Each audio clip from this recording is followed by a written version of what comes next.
Brig, Mobb Deep, Wu-Tang, and more. So it's been ongoing, and I'm definitely honored to be a part of it. So first off, thank you guys for coming. Give you guys a warm round of applause. And how many of you guys are actually Harlem residents? Anybody from Harlem, rep from Harlem? Nice to see, all right? Well then you guys all obviously know these guys very, very well. I just want to bring out my oldest friends, Dipset!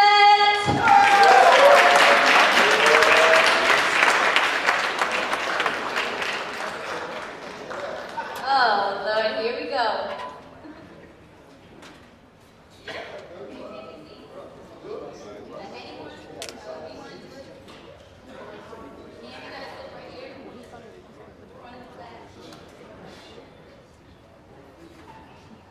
What up, y'all? What's happening? Yeah. All right, I'm sure you guys already know who these guys are. Cameron, Joel Santana, Jim Jones, Freaky Zeke. Give it up for them, please. Right back at y'all. And I just want to say, like, I know that obviously we're in an internet age and everybody has their cameras out, but you know, I think the Red Bull people are also going to have some really, really great footage. So at times, just relax and sort of enjoy the actual conversation. We're going to open it up for your questions as well. I asked on Twitter for certain questions. I got a lot of controversial ones. People want to clear some things up. So we're going to get into that, but you know, feel free to relax and actually listen to what's happening. Okay, so yeah, what's really good? Why are you even laughing? Why are you starting off laughing? I like we in school, man. I feel like I'm in school. You whispering, you know. We are actually in a school, though.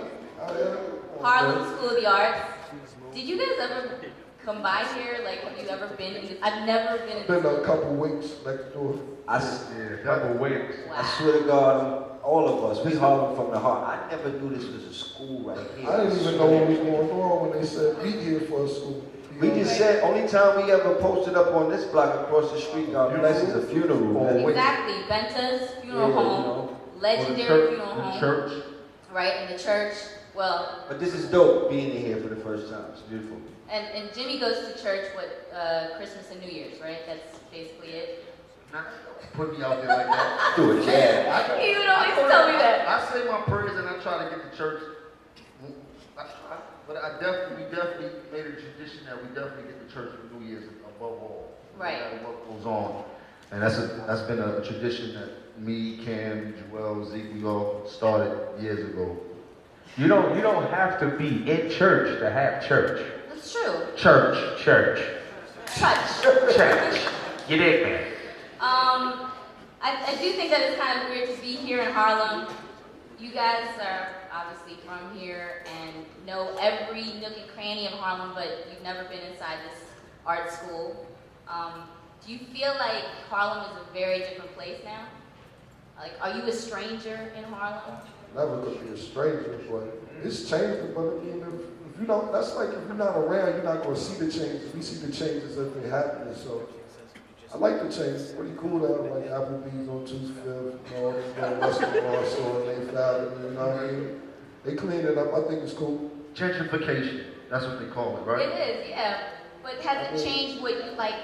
Let's say you were you from 10, 15 years ago. I ain't going for 10, 15 years ago, I probably wouldn't like to change. But just being a little older, you know, maybe having kids and, you know, understanding that things have to change and maybe change for the better may be good. But, I mean, being young and just running around Harlem, I definitely think we got some of the glory days. Oh, absolutely. You know what the biggest change is? The cops. You can't even stand on the corner and eat some chips, man. Like, it's crazy. Like, they run down on you for anything. I'm in the back of a car drinking out a styrofoam cup, which was juice, and I got a ticket. It's just, and I'm not even on the street. That's how ridiculous it is. What did it say on the ticket? It's Like, walk ahead, drinking outside, and they put I was on the street and I was in the car. Yeah, I hate the cops. It's crazy. wait, so you're not allowed to drink out of an open container? You can't even have like a styrofoam cup. Oh, okay. No. They got a new thing called, what is it? Like, just being publicly intoxicated. So if you Like walk now out it's like drunk, you don't even have the liquor in your hand, but just because you outside while you drunk. how do you get home from the bar? That's what it's no wins. That's my point. It's a setup. But let's compare it to back when you guys were first coming together, first coming out. What were you doing on the corner then? Like, just compare from now. Cases of champagne on the floor, styrofoam cups, weed in the air, niggas hustling, girls walking by. It was a little bit different, especially summertime.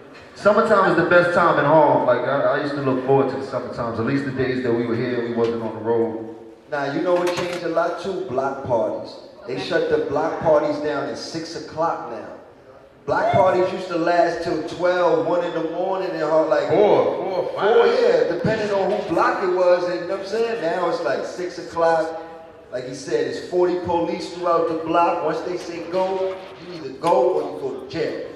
So do you feel like there could have been a Dipset in 2011? Like, could that have even happened? Would we like the Renaissance. We always would just. We still here right now. So it's like. What you mean as far as like when like hanging out in the corner? No, just like the way that you guys basically taught a generation about your lifestyle in Harlem. If you had more restrictions, you wouldn't have even lived that lifestyle. Yeah, I ain't gonna lie, it's tough outside. You might be in the house.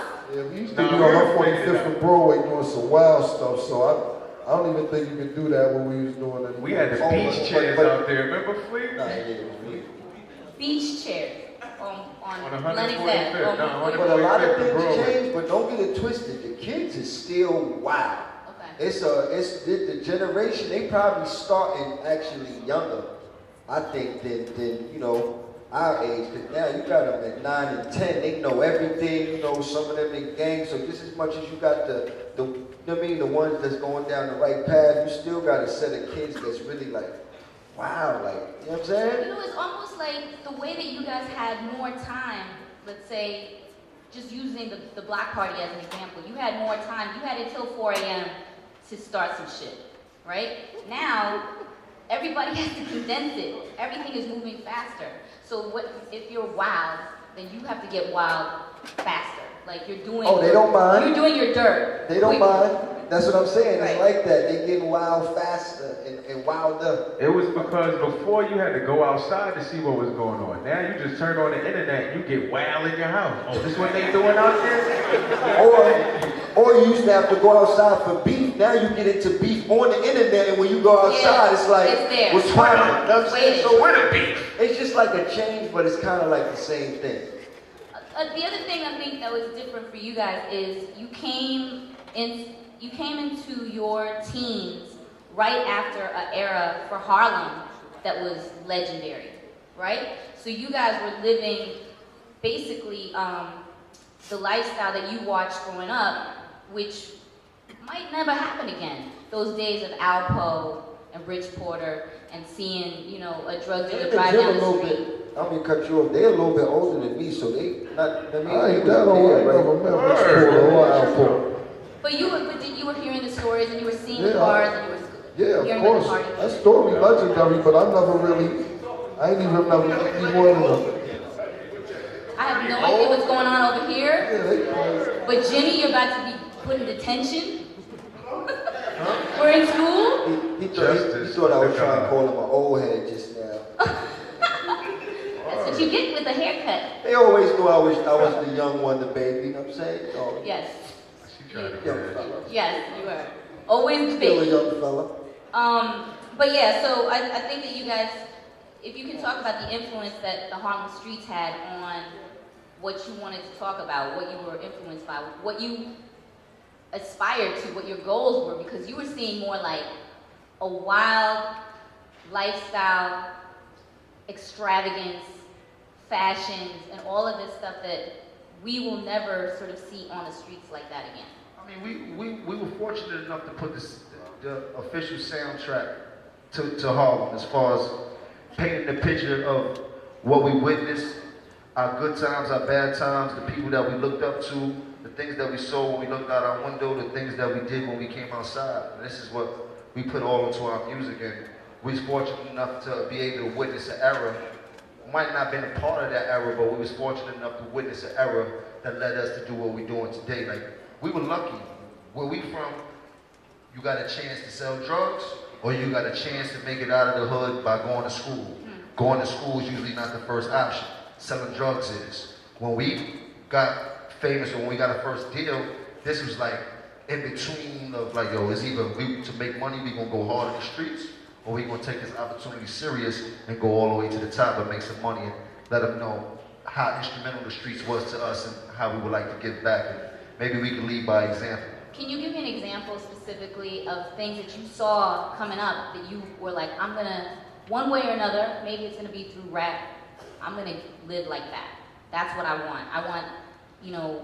In my hood, there was a dude named Big Dave. God bless him. He probably is one of the richest people that come out of Harlem from hustling and things like that. There's a couple of them that I know off the top. But I remember he had the I forgot what LL cover it was, but When he was standing on top of the BMW? no, the Benz. He had a black Benz. That was my man Big Dave, black Benz that LL used for Borrowed. borrowed for the cover. And, you know, it was just things like that. Like you got the hustlers that had